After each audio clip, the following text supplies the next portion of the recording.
Level naman ng tubig sa Marikina River at La Mesa Dam bumaba na, pero mga inilikas na pamilya hindi pa pinapayuhang bumalik sa kanilang mga tahanan dahil pa rin sa patuloy na epekto ng habagat.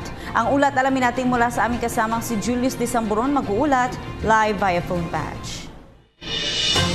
Princess, ngayong araw na to nandito tayo ngayon sa mismong Marikina River kung saan ay napakabilis pa rin ng agos ng tubig. Pero sa kabila ng ibinaba na ngayong alerto ng pamahalaang lungsod ng Maynila dito sa Marikina River ay hindi pa rin pinayuhan yung kanilang mga residente na bumalik sa kanilang mga tahanan. Ito dahil inaasahan pa din ang pagbuhos ng malakas na ulan anumang oras mula ngayon.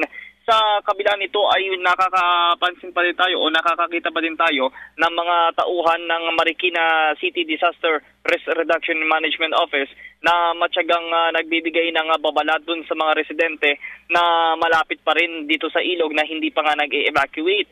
Sa kabilang banda nito, Princess, nag-abiso na rin po ang La Mesa Dam Water and Treatment Facility at ayon po kay Ginoong Teddy Angeles ng La Mesa Dam ay bumababa nga po ang level nito pong La Mesa. Sa ngayon, as of 11 in the morning, ay nakapagtala na ito ng 79.95 centimeters.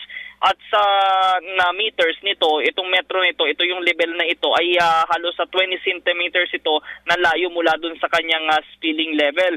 At sa kabila nito, Princess, ay nananatili pa din ito sa red alert status. Inaasahan ng mga otoridad na hanggang sa maglaon ay bubuhos pa din itong masamang panahon dahil nga ang pag-ulan ay nararanasan ng panakanaka simula kaninang umaga. Mula sa Marikina, para sa PTV News, Julius de Samburon. Maraming salamat si Julius.